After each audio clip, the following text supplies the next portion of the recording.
Hello guys, I'm back with my another video, and in this video I have with me Gaurav Chand, uh, and he is doing PhD in the University of Manchester, North England, in civil engineering. So he'll discuss his journey, how he got the PhD there, and what are his he will share his experience basically. So let's start.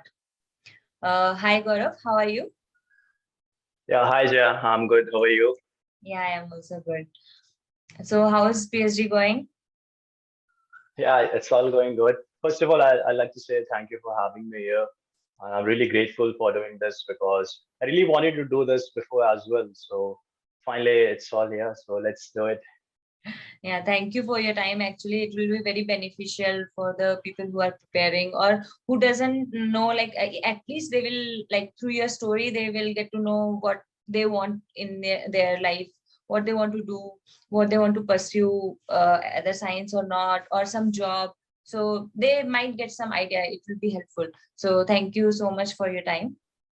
Yeah, So you're most welcome. we'll start with your first academic background, like your bachelor's. So, can you tell us? Okay. Yeah, sure. So basically, I'll go a bit more in background. Like I'll start with Yeah, yeah, my yeah, school yeah. details so that, It will be good.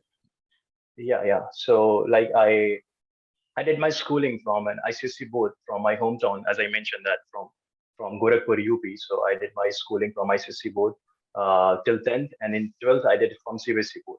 And I want to mention this very deliberately that I wasn't a very very big student during school time. I was below you can say average student. Just to make this thing clear, because a lot of students think that the people those who are studying in top universities they must be very academic and meritorious during their school. So it wasn't nothing like that for me.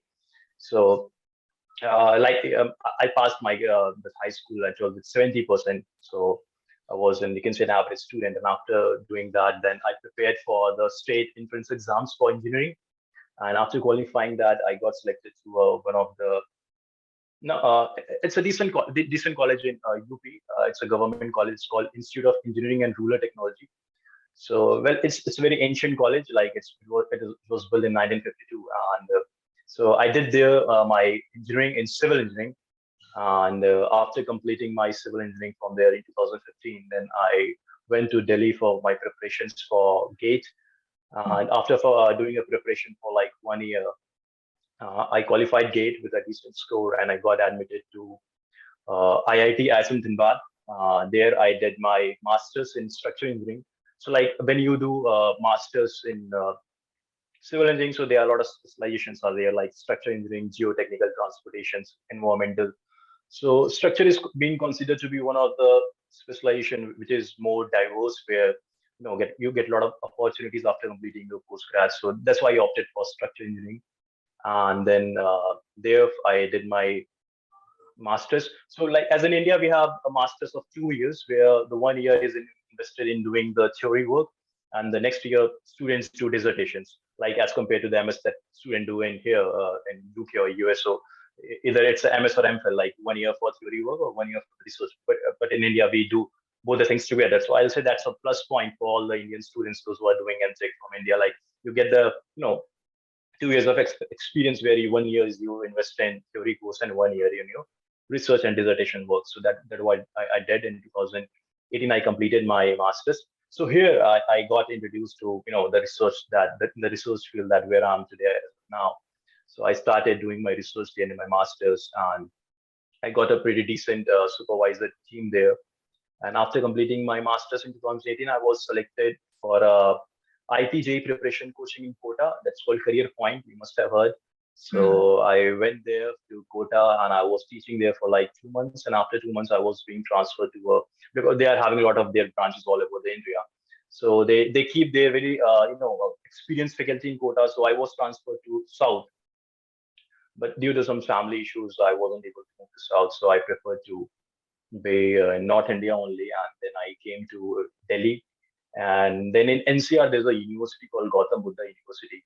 It's again a state university of Uttar Pradesh, and there I joined as a faculty member in 2018, like just after completing my masters. And there I was working as a faculty for like 3 years, And meanwhile, I was also working as a research associate there because I was joined with my good student teams with whom I was doing research as well. And after working there for 3 years, then finally I'm here in UK. I started my PhD journey, and it's all going.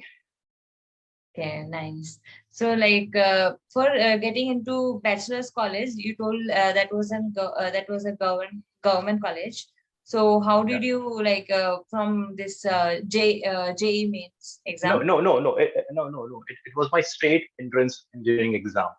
So that Okay, was okay, conducted by the state authority. So it was via state exams only. okay. Then you got like BTech from Yeah, that government college, and after that, you tried to get this GATE exam clear, and then got into yeah, the master's. yeah. I did preparation for 1 year in Delhi, and then I qualified GATE, and then I got my master's in IIT Dhanbad. Okay. And so in the Dhanbad, IIT Dhanbad, you had like 1 year of coursework, then next year of this research area, Dissertation. Yeah, like yeah, yeah, yes. master's project. Yeah, I think in India most of them are like that only masters. Like MSc, generally we do like that only. I don't know about MTech, but in masters, MSc, like we do like this mostly in all IITs. Like first year you will have all the coursework. Second year you have coursework plus this master's project. Main focus will be on this project area. So in MSc it is like that. So in your you told. Mhm. Yeah, yeah. That's like, see, why I consider it to be a very good part, because when I came here, I got to know that there are a lot of students, those, no, when you are doing your MS, then we can only do a coursework. And Mhm. because if you want to have, you want to gain some research experience in your post graduation, then you'll have to do MPhil, right? But Mhm. we students, those who are doing masters in India, so we have that opportunity that we can do a theory work and research work as well in our master degree. So that's a very good thing. Okay. Nice. So, like you told about your master's thesis, what was the research area generally you worked on your like Okay. master's time? Yeah, yeah. So when I completed my first year theory work in my master's, so then I got a supervising team head by Dr. Panda. So well, Dr. Panda has expertise on concrete materials. Mhm. So then I started working on a project. Basically, I'll brief it. Basically, when all the structures are being constructed, so every structure has a life. So when the structure's completed its life, so the structure is demolished. So when the demolish is done, so there are productions or generation of lots of waste.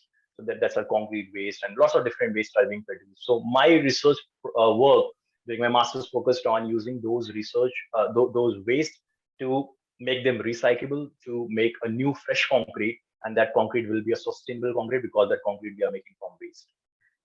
Mhm. So that was my major research project, masters to make sustainable concrete from waste projects. Mhm. Okay, and since when I got a pretty decent experience of working on sustainable concretes, because as of now we all the developing countries are trying to work on sustainable development goals to in different sectors, and talking about the construction sector fields like one of the major pollutant is the cement production manufacturing plants, because the 6% carbon emissions coming from our sectors. So all the research work that I learned during my masters, I try to use these learnings when I was working in that university that I took in Gautam Buddha University. So there I was, fortunate enough to supervise the master students as well. So I was teaching to master students too. Mhm. So again, there are the students who are doing their dissertation. So whatever the learnings I gained during my masters, I try to explore more things there, and I worked with my students there, and we again continue the same project of sustainable concrete and all those things, and we really worked hard, and even my students, those who worked hard, and we finally published a good papers, and because of those resource papers, I think that I'm here because when you do a good research, then you publish good papers, so it gets acknowledged somewhere down the line, and this is how it happens. Nice. Yeah. Um, so, what point should a student focus on during his or her preparation, like to aim for higher studies in the foreign countries? Okay, yeah. So This is a very basic point. When students are doing their graduations or post graduation, and I feel they're trying to aim for getting into some top universities of the world. So that's what just why I mentioned that, if you want to join a research field in a foreign university, then you have to make your foundation very strong, and your foundation of your research foundation. And when you are doing your undergrads or postgrads, then try to indulge yourself into some research activities, because that will give you some experience. And if you'll do it pretty well, then hopefully because of that, just a moment. Okay. So is it audible? Yeah. Yeah. So when students are doing their undergrads and postgrads, so when they try to work on their research foundation, it's very important, because the learning that they make, actually it helps them to make them a suitable and potential candidate to be selected by any reputed universities in foreign countries. So I would like to say to the prospective students, those who are trying to aim for some good universities, that when you're doing your undergrads, so you have a final year project, and when you're doing your postgrads, then you have your like dissertation thesis. So try to develop or try to do some novel research. Try to make your base very strong, the research base very strong, so that when you apply for some foreign university, so they should know that the student that we are going to hire is having some decent experience of research experience. Because when you come here, so the supervisors don't expect that we need to tell him each and everything, that how to start it. Like if we talk about the very basic foundation step of any research is literature review. So if you have done that part in your undergrads or in your postgrads very well, you know how to critically review a research paper or any project. If you have this basic elemental understanding, so you can use these things to develop your enhance your understanding. And if a student has these capabilities during his undergrads and postgrads, then these qualities can be, very fruitfully used to make your candidature very strong for while applying for any of the foreign universities. So just make sure that students should focus on their research foundation, basic abilities, how to deal with, the basic research. And if they have this basic knowledge, then they can develop a good foundation for their futures research studies as well. Yeah, true. So how to shortlist the best suitable university pertaining to the student courses and interests? Okay, yeah. So the finding best university is also very a difficult task, to be honest. Like as since you're from ISC Bangalore, so you must be knowing that recently we got the ranking, the QS ranking. So the QS ranking is the best source to identify the status of any universities, whether in India or across the world. So like suppose if you want, like I'm from civil engineering, so I'll give the example in context to civil engineering. For instance, if you want to do for go for postgraduates or for PhD studies related to civil engineering. So you have you have got all the internet and everything. So you have to just go on this website of QS ranking, find the best college with a good ranking in your field, in your civil engineering, and then try to find that the research expertise that you have learned, and then what research expertise you want to follow up in the future. So how you can do that after shortlisting the colleges from based on the QS ranking. Why I'm trying to give more emphasis on the QS ranking, because as of now we have only 3 colleges from India, those who are in top 200, like IC Bangalore, IT Bombay, and IT Delhi. And it feels it's not really good that we see that we don't have a Indian college in top 100. So there are a lot of students, those who are just going abroad for the sake of saying that I'm doing studies in foreign and abroad, but the ranking of their college is way worse than the lot of the college that we already have in India. Like if you're going abroad and doing studies in foreign university, that college ranking is supposed like 500. So I think it's always because we have got pretty much better colleges in India compared to that college. We have ICs, we have ITs that have a pretty decent rankings. So always try to find a college which has a better ranking. If it is in top 100, if it is in top 50, if it is top 30, that's very well. So the ranking of the college matters, and then the supervisor under whom we are going to work. So all these things, once you shortlist the college on the basis of the ranking, then you can go on the website of the college, then you can find the research expertise on which you have On that research expertise, what supervisors and the professors are working. You can simply shortlist their name, find their names, and you have got all the details, and then you can start your application journey for the university.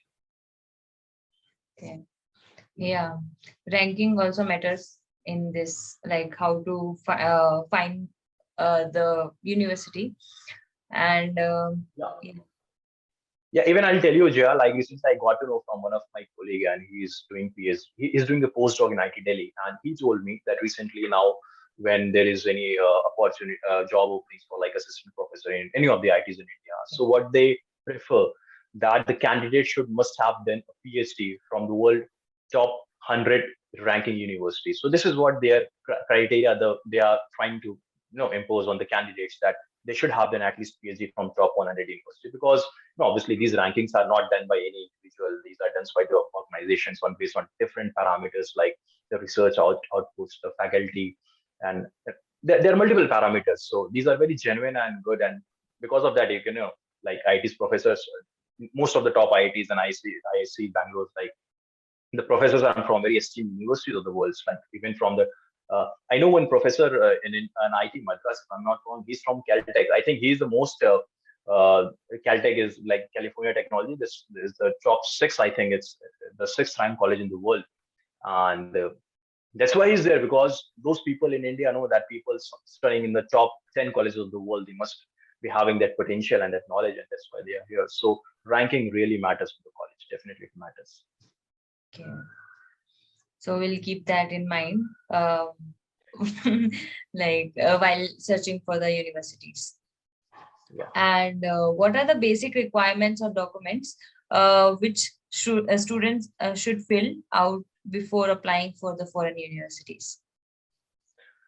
Okay, yeah. So, like as we are Indian students, so our first language is not English. And if you're trying to study in a country which is English-speaking country, so most of the time they require some English efficiency test scores. And the predominantly that they ask for the IELTS score, the TOEFL score. Even in the university where I'm right now, so even they ask for the IELTS score as well. And I'll tell you, there is one point as well in between. Like I was selected for a few more universities, and some of those universities were ready to consider me without these IELTS score, because my schooling was from ICC board. So there are few universities in UK, those who consider those Indian students, those who have done their schooling from ICC board. I'll not say all the universities, but there are few universities. So like Yeah. if you have done your schooling from ICC board, then you might not need to give the English efficiency score. Oh. But then there are some universities that they are strict to their guidelines, that they want no, even like the graduation degree that we have done, the medium of instruction is always English. Most of the engineering colleges, the medium of instruction is English. Despite of that fact, even if you produce a certificate to the university, they don't consider it. They only just they stick to their guidelines, that they want certificate, English proficiency test score, and on behalf of that only they make their guidelines, that like in English efficiency scores, there are four segments: speaking, listening, and writing, and reading. So these four sets are there, and they marks that in every single sets you should get some particular score, like 6 score or 7 band, and overall you should get a 6.5 band or 7 band. So most of the universities make these things clear. So if any student is trying to apply for the universities in US and UK, so you'll have to give the English speaking test scores, and try to get at least 6.5 or 7 band score. This is the very minimum they actually ask for. So if you will have this score, then because no matter how much talented you are, how much knowledge you have, how much resource expertise you have, if you're not able to deliver your knowledge in that language, what the language they won't take you, because eventually that's what the language of communication, which is being used all over the world.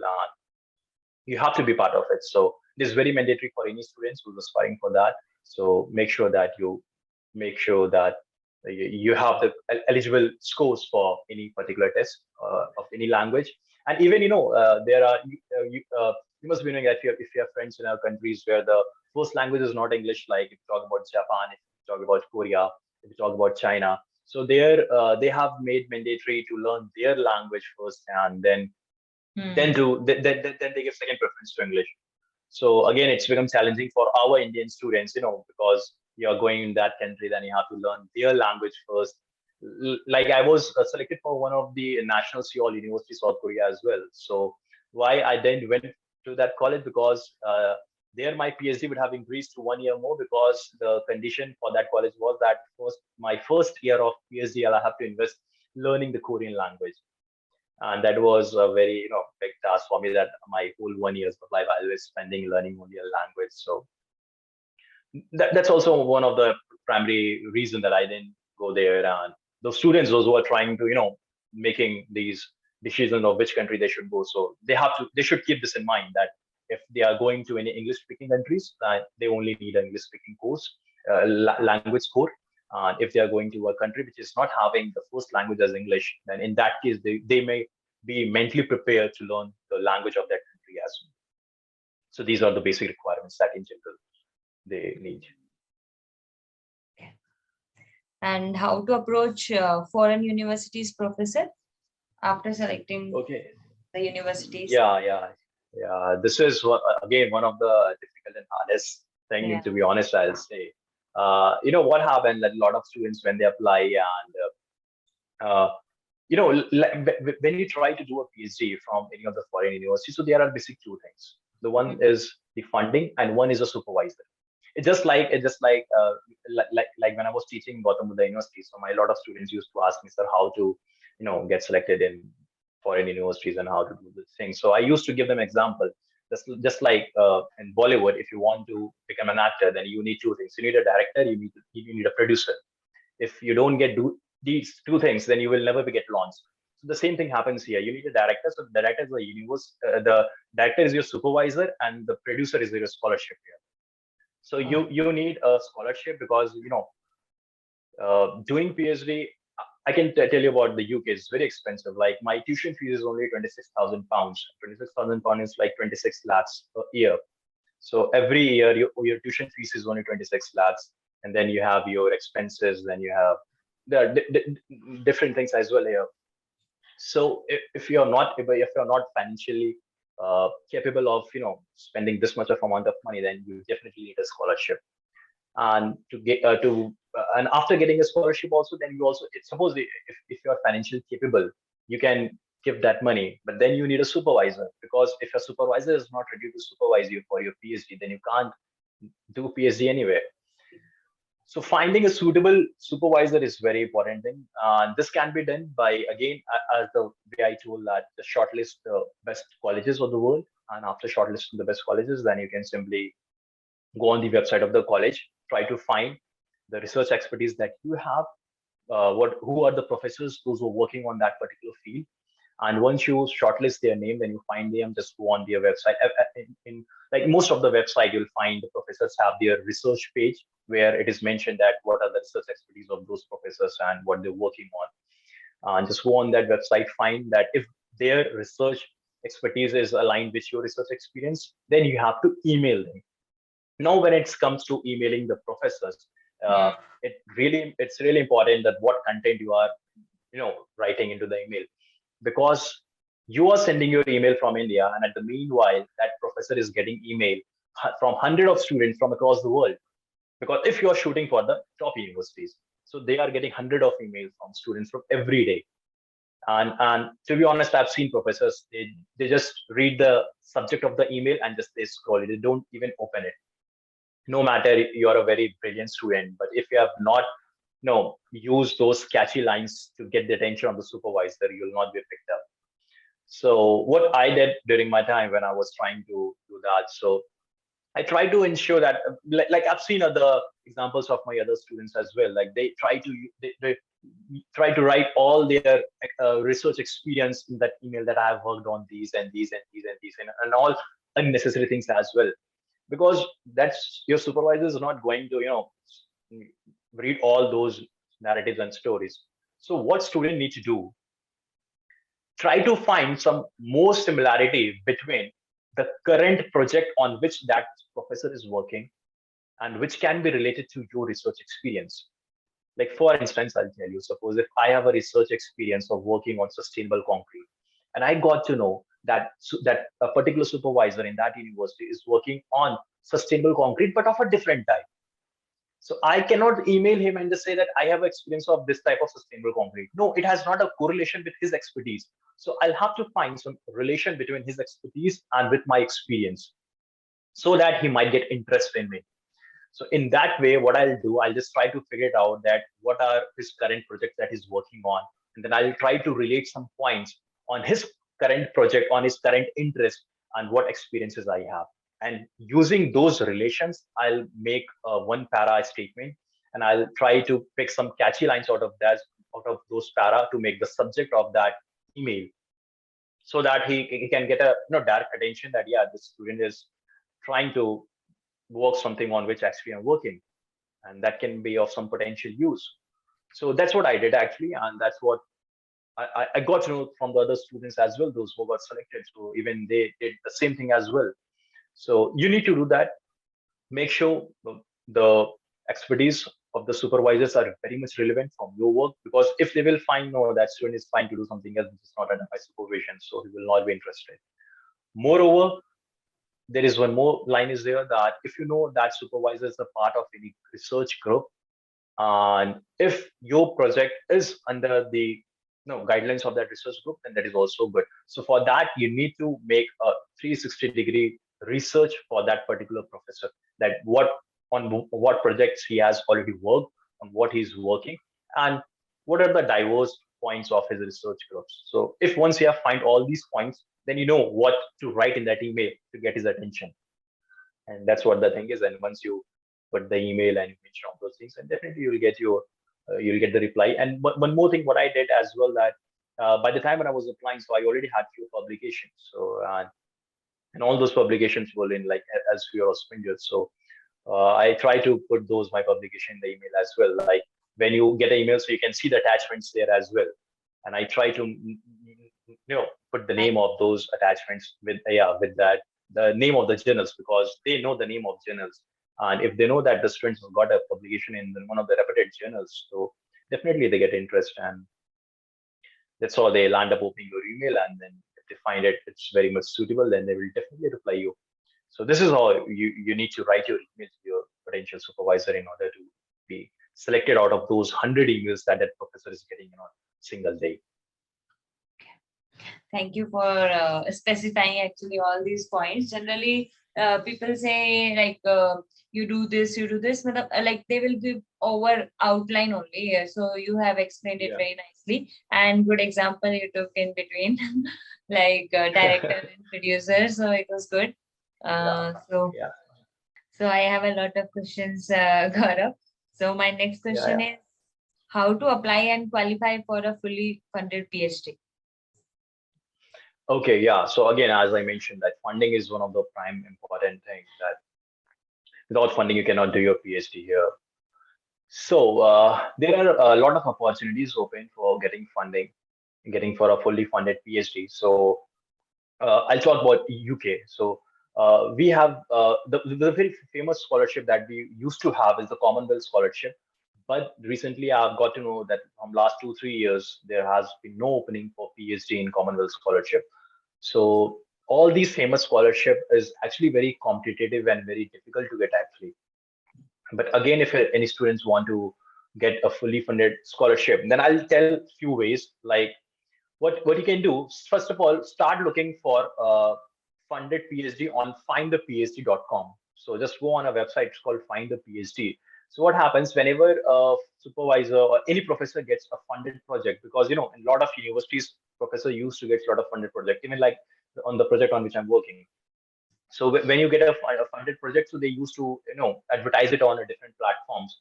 Like on the one of the example that I gave, Find the PhD. So on the Find of PhD, you'll get all the details. Like there is an opening of a funded project, and you'll get the details of the supervisor, and you will get the details of the topic as well. And if you can find that that particular topic is related to your expertise or your experience, then you can apply in that as well.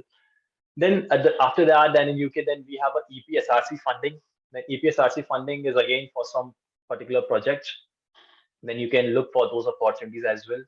Then we have presidential scholarship. Again, it's very competitive because all the students from the world trying to apply for that particular scholarship, and it's very limited, very less in number.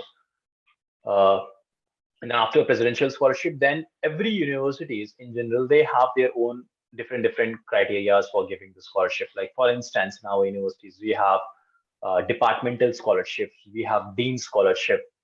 So again, these are competitive, these are very less in number. So in order to make sure your candidature very strong for these scholarship, you'll have to make sure that your CV is very strong, and your CV for any PhD admission can be strong, can be only strong if you have a good experience of research, if you have a good publications. So that's why I try to say to my students as well back in India that if you're trying to get admission into some top universities, then try to make sure that you get a good publication there. And those publication can get you admission. Those publications can get you funded PhD. So these funded PhD can be the project that the university has. More or less, sometime what happens that there are some funded projects with some professors around the world, but the project is not relevant to our research experience because we have worked on some, like I've worked on sustainable concrete, and the project that is available is on 3D concrete. So it's not same. So at that time, what I can do, if you can see that there is a time period of like there is always a large gap when the advertisement of funded projects come online. Like there should be a gap of 6 months. So what I can do in those 6 months, just because we have some basic research foundation, right?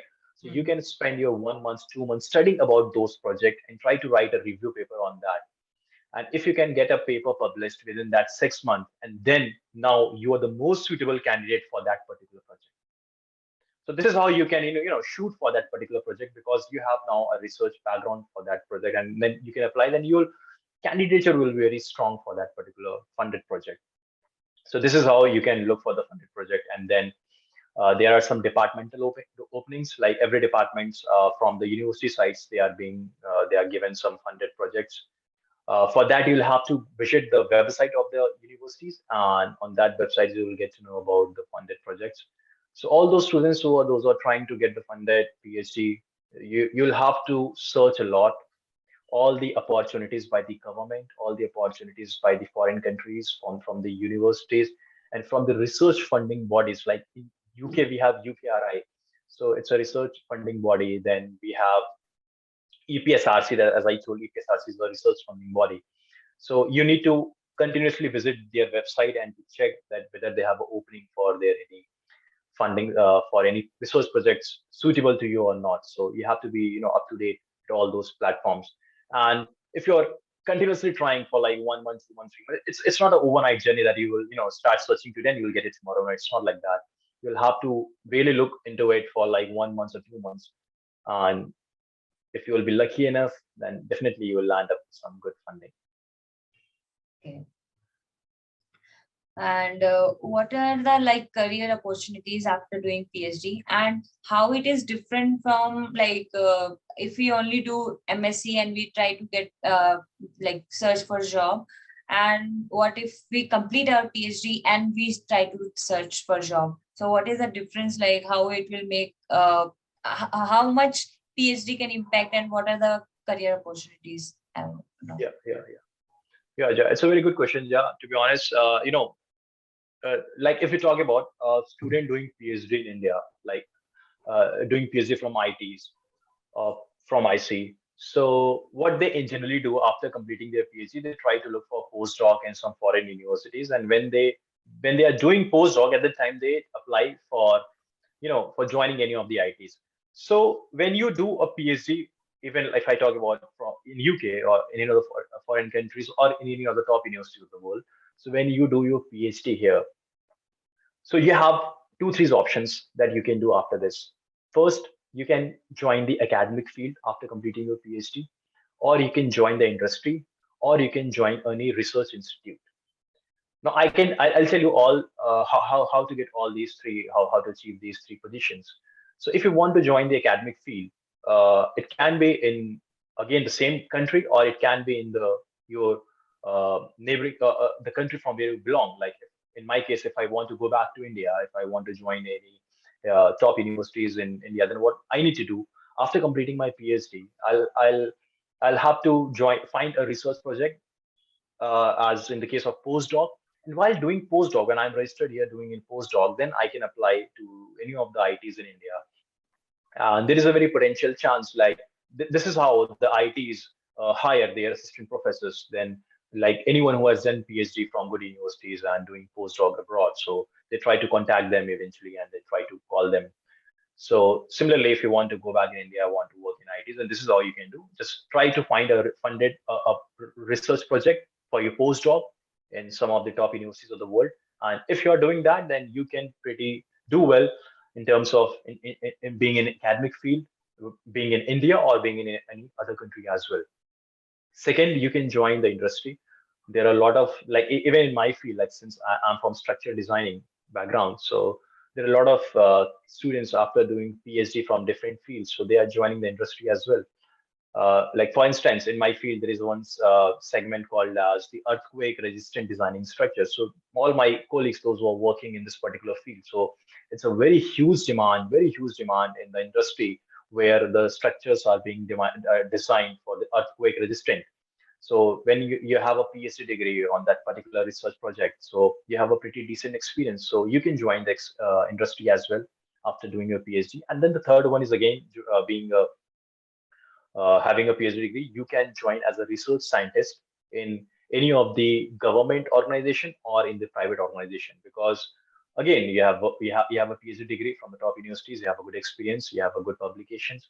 So on behalf of that, you can be a research scientist or in a government organization or in a private. The same goes with India as well. Like if you talk about in India we have CSIR. Like CSIR has a lot of different wings in each and every fields. They have their different big, like if I talk about for my field, so there is a called SCRC, if I'm not wrong, it's in Chennai, it's Structural Engineering Research Center, CSIR SCRC. So it is in Chennai. And I know a lot of people there, those who are working in the same field, the field that I'm working here, and they are working there as a scientist B, C. That's what the post they have there in India. So it's a very decent opportunity there as well. Like you after completing your PhD, you can join as a scientist there back in India with government in government sector. And then unfortunately, we don't have a lot of private research bodies in India. Not as compared to like we have in UK, because when we talk about R&Ds, research and development being done by any other countries. So in most of the countries, the contribution of R&D is very much higher from the private bodies, and the government is spending very less money in R&Ds, but the private are doing a lot of R&Ds in different countries. But unfortunately, we don't have that kind of scenario as of now in India. Uh, the private are not doing very well in research things, and but if you talk about CSIR, to CSIR is doing really great. So then you have this opportunity in India, joining the government field as a scientist. And then there is one more opportunity that I would like to share. You must have read recently that there was in the news that government has in India, the government has made the opportunity in the uh, lateral entry for the bureaucracy. So the lateral entry for the bureaucracy means like we have one of the ministries called Ministry of Highway and Transport. So every ministry has a secretary rank officers. So as of now, they are the most senior IS officers. But Okay. now the scheme that government has brought now, that these secretary ranks will be recruited by not by the bureaucrats, by the IS officers, but by the person concerning to that particular field. Because eventually, when you are having a secretary of that particular ministry, again, if we talk about the same highway ministry, so suppose the minister who is leading that particular ministry is not very much, knowledgeable of that particular field, because he's a minister rank person. He has not done a PhD in that particular highway and all those things. But when you have a secretary to assist that minister, and if that secretary has a very good knowledge of that particular field, then they can make a good uh, policies for the implementation. So that's what India has come up with. And I think if you have a very good knowledge of your field, whether it's of medical science, whether it is of engineering, then after completing your degree, after completing your research here, then you can go back to India and you can assist your government as well, because they are inviting these young people from the esteem organization, those who have pretty decent experience, to help them and to contribute them. So you have a better opportunities as well in India. Nice. Actually, this new opportunity you shared, it's going to, it's really like nice initiative that government has started this. Secretary you told now they are hiring for the secretary post for this Yeah. kind of. Yeah, even I got to know that in most of the countries like UK, US, they already had this plan. Like they have been working on this. Like for example, if you know that in US, there is Federal Reserve. Like we have RBI, so they have Fed. So the chief of the Federal Reserve is never any the executive member, but he's always the person from the Wall Street. Like those people, those who are in the private firms, they're working there. Those who are they're having a great knowledge of economics, so they are leading their Federal Reserve. So that's a very good thing. Like similarly, we have as well, like our the governors were also from the great economist. So now the same thing will be in other departments as well. So that's going to be very good opportunity for the future researchers and as well for the government as well. Yeah. So these are the opportunities after PhD, right? Yeah, definitely after PhD, because when you have a decent experience of research, because research is not something which you are simply doing. Research is something which is preparing you mentally, because you are doing something which you are not sure that you are not 100% sure that you will get your results, because it's a research. It involves a lot of parameters. So you are a person who's having that degree, who's mentally prepared to see the failure, who's mentally prepared to find all the circumstances in which the results didn't work out.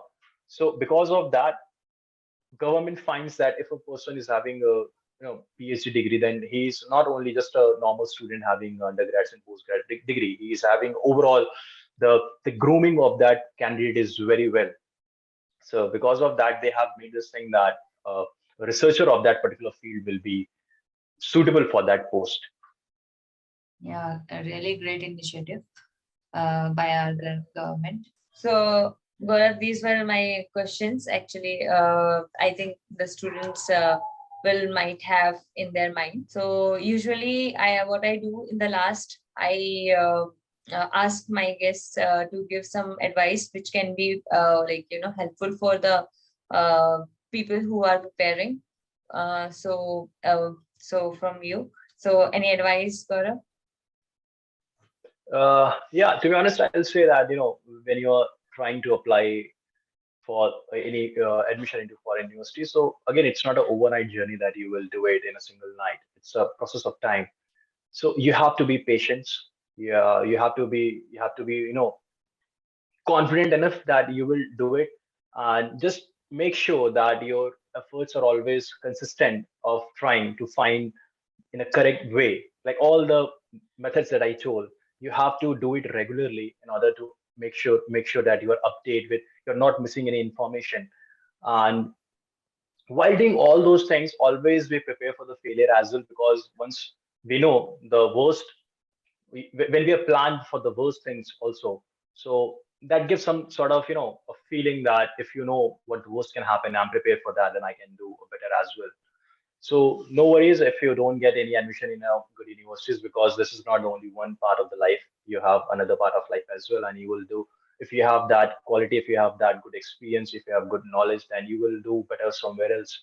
So just believe in yourself and be confident, be consistent, and keep doing the hard work. You will land up to a good place, definitely. Thank you, Gaurav, for such a nice advice.